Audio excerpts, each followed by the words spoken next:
Today on the show, we have Stephanie Cox. Stephanie is the VP of Sales and Marketing at Lumavate. Lumavate helps marketers to build mobile apps fast with no code required. All right, Stephanie, thank you for joining us. To kickstart us off, can you explain maybe 30 seconds why you decided to run ABM campaigns versus the alternatives? Yeah, I think it's really easy. So ABM to me is just good B2B marketing. And so you really should think about who you're targeting and go after the customers that fit your ICP versus really trying to go after everyone. So that's really kind of why we've been doing ABM, and honestly, I've been doing it my entire career. It just didn't have a name. That's fair. I think that's there's a lot of people that fall in that camp, which makes sense. Cool. So I think today we have a very specific campaign we want to talk about, which took a keen interest for myself, especially with the sports background. So maybe if you can start and share a little bit about what the sports campaign was, and then we can dig into it from there. Yeah, so one of the things that we've always done with our ABM campaigns is look at where our current customer base is.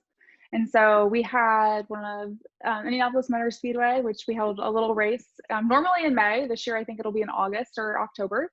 But they were one of our big clients. We also had an NFL team. And so what we wanted to do was go after more sporting venues. It helps when you're doing an ABM campaign if you have customers in that space. So we really focused on sporting venues, so other NFL teams, NHL teams, other racetracks, and really started thinking about how can we take those use cases and just really replicate them for other teams. So we started by really looking at, who are the big players. And fun fact, I know NFL football really well, and then nothing else about most other sports. So that was like a really fun, who are the accounts that we should go after? There's lots of Googling involved, but we basically just created a list of who are all the different team types. So are we going to go after MLB? Are we going to go after AAA leagues? And we, during our research, realized MLB is very controlled at the national level so their use of our platform is very minimal. So those were taken out of our list, right? We looked at what the NFL was doing, NHL, Major League Soccer, and really kind of whittled it down to which are the kind of groups that would make sense for us. And then went after all the different accounts. And then what was really interesting was the people. So a lot of times we market to marketers, but in some of our sporting venue customers, we actually work with their sponsorship team or they're more of their operations team. So this one, we did that type of research from a contact perspective as well. And obviously at some of your racetracks, you typically don't have as many people versus an NFL team where there are a lot more people on the marketing team or in sponsorship or operations. So that's how we kind of got started. Mm-hmm. And our goal really was to help source qualified meetings. So we don't really look at marketing qualified leads or sales qualified leads. We call them qualified opportunities, which means we help book a meeting and sales says after that first meeting, there's a real opportunity here. And that is the goal of what my team is responsible for in terms of ABMs. That's awesome. And so when you started out, after you narrowed down into the sports that were most relevant, how did you think about budgeting? Did you base it based off of kind of what you knew the other customers that you had spent and what you were willing from a customer acquisition cost? Or walk us through kind of the thought process around assigning budget to the campaign. Yeah, so I'd like to say it was super scientific, but it wasn't for this one. So when we were in this campaign, we were definitely in true startup mode. So we didn't have a huge budget to spend. So what we started thinking about, besides just our kind of time and resources internally with the team, is what would be the most impactful item. And that's really where we did direct mail. And with our direct mail item, we actually didn't do something expensive either. We just did something really creative. So, sometimes you can send, $10, $20, $30 items, but then once you add in, the print piece in there, a handwritten letter, packaging, the box, it quickly adds $20 or $30 to that item. So for the sporting venue team, we were well, what if we kind of do something fun? Because we noticed during our research that a lot of people that we'd be reaching out to were kind of in their mid 30s to mid 40s and grew up during the 80s when baseball cards were really hot. So what we did is we actually created baseball cards for different use cases of how they could use our platform and player stats, and then had them printed on baseball card printed like paper, sealed in like a foil envelope, just like they would if they were actual baseball cards, and sent them out with Big League Chew gum. So that whole, I mean, I think it was like $1.50 to print the cards. It was like $1 for a Big League Chew. We stuck it in a bubble wrap mailer, so it wasn't even a box. And the whole thing to mail was like all in was like $6. Wow. So it wasn't outrageous, but what it did was it was super creative. And it also was like resonated with the demographic of who we were going after, not to mention because they're also sporting venues. It was kind of cool. And so, you know, we weren't using a ton of budget there, and it really was super impactful for us. Yeah, that's awesome. And that was one of the things when we talked earlier, that highlight of the card, which is so unique. And when you're fortunate enough to be able to sell, especially into sports, that double whammy of resonating, it was very, very powerful. Now, when you were going through the account selection and you narrowed in on the accounts, were you sending these personalized cards to every person within those accounts, or was it more buyer persona specific depending on where they fell in the organization? Great question. So really how we've thought about direct mail, and I've done it a lot of different ways in my career. So I've done it where it's like the first outreach or when it's kind of partway through your prospecting process. But what's been most successful for us is having it around the third outreach. And the reason why we do that is the first one, I always say, is kind of not your throwaway, but to some extent a throwaway, right? Very few people respond on the first email, call, voicemail that you send them. Then the second one that we do is a personalized video. So we do personalized videos for every single contact we reach out to. We try and find one or two things specific about them and why we're reaching out. And then there's some additional content that's more boilerplate for every video, but you know, our SDRs record all of those. And what we tend to see is, you know, your first outreach, you do get some that come in and say, I'm not the right contact, or they bounce back, and then where you have like a data issue. We actually see a large number convert off of our videos. And then it starts whittling down the list. By the time we get to the third outreach with direct mail, we've typically cut, you know, 30 to 40% of the list of contacts down that actually need to get the direct mail.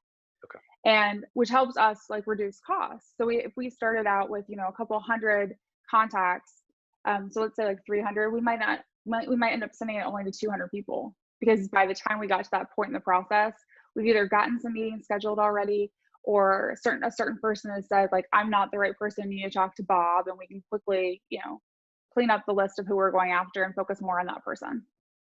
Yeah, and that makes complete sense. So when you think about kind of the touch points and the timeline, can you walk us through how that plays out? So from the third touch being the direct mail, typically, what is all the pre-work that goes into that, and what is the timeline between where you're getting from personalized video to direct mail? Yeah, it's a great question. So a lot of times what we do when we get started is about 6 weeks before we launch a campaign, we'll start running just brand awareness ads, targeting those companies like on LinkedIn. And that's really helpful because one, it doesn't cost a lot of money. I'm not expecting to convert off of it, honestly. It's more of like getting our name in front of them. So when we start outreaching, they've heard of us or seen us before. So then we do the kind of start a campaign. We'll start with our first kind of email, call, voicemail, and we tend to do calls, then voicemail, email is kind of like our process. And then after that, usually it's about like 5 days later, we'll do a personalized video. So we'll call, and if we can't get them on the phone, we'll leave a voicemail talking about how we're going to send them a video. And that's been, I cannot speak enough about how much I love personalized video, because so few people do it. And if they do it, they don't do it well. And just spending some time to make it highly personalized to that person has tremendous impact.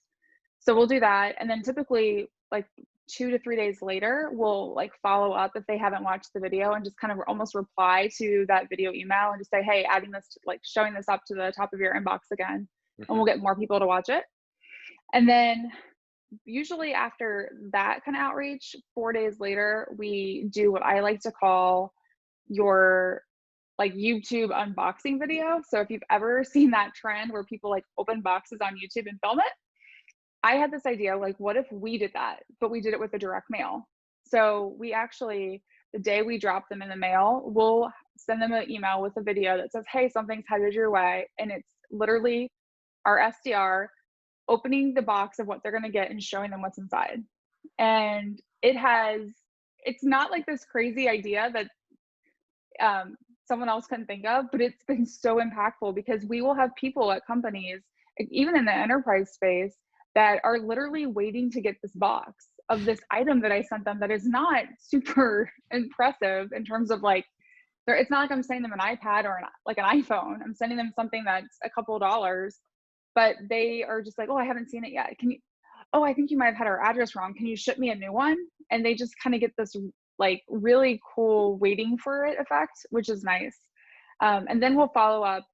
You know, we get all the tracking information from either FedEx or UPS, depending on how we're shipping. And then the SDRs will call like once it's arrived. And we do try and take into account, like depending on the size, like most of the sporting venues, we could call like the day it arrives or like the next day, because they're typically not large enough where there's some big mail department that's going to take a couple of days to go through, like a larger enterprise might be. And then after that, we typically do, you know, after you got in your direct mail, we've outreached, we're doing about 3 to 4 more outreaches afterwards. And that's kind of where we start to shift. So usually after that one, we're doing more of like a case study or a use case and focusing on results we've driven for someone else in that industry. Because most of our ABM campaigns, we do industry focused. It helps from just kind of what we do. And then usually like after that, we're doing like 7 days and kind of focusing more on like sharing helpful content. So if you've not converted off of the first 4 outreaches, chances are you're not looking to buy something right now. So now let's talk about positioning us as really this resource for you. So that's what we do. And typically those are, you know, there's 2 to 3 more outreaches. We span them about, you know, 2 weeks apart most of the time. And then we always end with, depending on your engagement score. So if you've been opening a lot of emails, going to our website, and your engagement score hits a certain point, then we're sending a handwritten note as well with like some stickers in it or something else just to try and like one more time get you to convert. And then after that, we put you in a nurture track. So we typically run an industry specific nurture track for 2 months afterwards. That's all automated. Every 2 weeks, you get more content. And then after the end of that 2-month period, we put you in like our standard nurture track that is relevant for everyone. Very cool. So there's 2 things that I think would be really helpful to dig into that you mentioned. Yeah. First is around the nurture track. So is that coming from marketing or is that coming from the SDR who owns the account after they've transitioned out of that initial phase? Yep. And then SDR always. SDR always? Okay, cool. Yeah. And then the other part was around the personalized video. So when you're sending that personalized video, is that personalized to the individual as much as possible, or is it personalized to the company? Walk us through that dynamic, because I know that's a hot topic of conversation as well. It is. We've done it both ways and really tested out what works best. And it's really more effective if it's personalized to the actual individual. And the reason why that is especially as you move up market and like upper mid-market enterprise companies, it's real easy to do one video and send it to 30 people. It's super easy. But they also know you do that. Mm-hmm. Whereas if you are wanting someone to watch the video, so like the system that we use has a little like fun Giphy. So we typically like have their name on the whiteboard, or if they have a certain product or like a sport for certain sports teams, we've done like we're wearing their like a jersey from the team or something like that. That's creative. We went after Major League Soccer. We actually had the SDRs like bouncing a soccer ball on their knee because they happen to be former soccer players. It kind of creates this different level of personalization. Like anyone can send you a video specific to your company. It's very different if I send you a video and the first thing I say was, hey, like I noticed on this LinkedIn post that you wrote last week, it said this. Like that's a really interesting concept. I'd love to talk to you more about that. Or hey, like I watched like the speech that you did at this digital marketing conference, and this was like the 2 takeaways that I had from it. So it's not just like, hey, I noticed you went to like this school, or we know the same people. It's very specific, like where it's clear that I've dug into who you are and I know something unique about you and I really want to have a conversation with you. And then here's what we do and here's how I think we could be helpful. So that's been like a big shift. And we try to get, as I say, there's like this fine line between creepy cool, where you know enough information about someone where they're like you've done your homework to the point where, and not crossing over to the like, why do you know so much about me? So finding the balance is really good. Like one example is there's a CMO where she loves Tim Hortons donuts. So, and she's talked about it like on Twitter a couple of times. It's come up in a couple of different talks that she's given. So like that's what we reached out to her and talked about, right? So it's just little things like that where it becomes very clear that I'm not trying to just get a meeting with your company. I'm trying to get a meeting with you. And when you market to marketers, like that's really important because all of us have a little bit of an ego to some extent. And you feel really special when someone doesn't want to just talk to your company. They want to talk to specifically you at your company. So that's how we handle it. Makes sense. Yeah. And I think there's, as you said, it's the easy way is just to send that personalized to the company, but it takes, if you're able to, you have the bandwidth to spend time, and based on the approach that you take with very targeted accounts, very industry focused, your reps aren't able to go and do that research. They have the time to be able to do that. It makes complete sense. So let's get into some of the conversion rate or the successes that you saw with the campaign. You mentioned that the main call to action at the beginning is to get a meeting and get them on the phone. So what kind of success did you see in that area?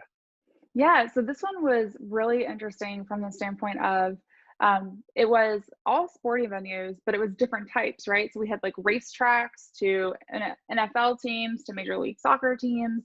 So it was wide variety, and it was all throughout the United States is where kind of where we stayed. So we targeted 95 accounts, and we broke that into 2 batches because it just for ease of use. And then our conversion rate to meetings was about 35%. Wow. So, and what was cool about that is we converted those primarily off of our second and third outreach, that video and then the direct mail. We had a couple of stragglers that came in after that, but for us, those have always been the 2 biggest conversion points that we see where the volume is the greatest. So that was really nice to be able to book a ton of meetings with those teams. And it creates this really fun environment where when you see campaigns start becoming that successful, there's very few ABM campaigns I think that typically have over a 30% conversion rate. And that's pretty typical for us, honestly. And I think part of it is just the way that we do our outreach and to the extent that we do things. It's not rocket science. It's just not what everyone else is doing. And so when you are a marketer that gets a lot of people prospecting into you and someone does it in a totally different way, a lot of times you take that meeting. A good example of that is we'll see people with our personalized videos, we'll send it to you, and then we'll start to get like 100 views on it. And you're not watching it 100 times, but you've forwarded it around to other people. Or, a good one with the sporting venue example is I can't tell you the number of people that we got meetings with that said, specifically like when they were in the marketing or the sponsorship department, I took your direct mail piece and I gave it to our sales team because I don't know why we're not doing this, right? Like to me, like that's such a great compliment. Not just that you gave us a meeting, but that you think that this is the right way to be prospecting into it. So I think that's been really crucial to our success in terms of converting, our target account list into qualified opportunities. And overall, as we think about like booking the initial meeting, we typically have over 90% of those turn into qualified opportunities for us. Wow. So that's a very high opportunity creation metric. And of course, when you start to think about pipeline and that it has a meaningful impact on a very, low cost basis. Exactly. And that's where I always think there's so much you can do with like not a lot of budget. I think a lot of times people think, well, I need to buy this huge tech stack or I need to invest so much in ads. And in reality, like we weren't spending a ton of money on ads. We were spending a couple $100 per campaign just for awareness. We would have our email signature banners personalized to that company, which we'd create one template and then we would just spend 20 minutes and spit them out with all the different company names. So it was like Lumavate plus insert name. That had the same theme as the ad they saw on LinkedIn, as the direct mail piece that they saw. So we would hear from people, it feels like you're everywhere, because we were. Right. But we weren't spending a ton of money on doing it. And so and we were just strategic about the time frame, which it felt like we were everywhere. And that makes sense. And I think it offers some good context, right? As you said, with ABM, there's often this misconception that it needs to be this bloated tech stack and very expensive, but this case in point that you can, number one, run programs at a more cost-effective manner, but then also see extremely high conversion rates and success with those programs. Exactly. Cool. So looking back on it now, and understanding that this campaign is in the past, what was your biggest takeaway, success or failure from that campaign that you took moving forward?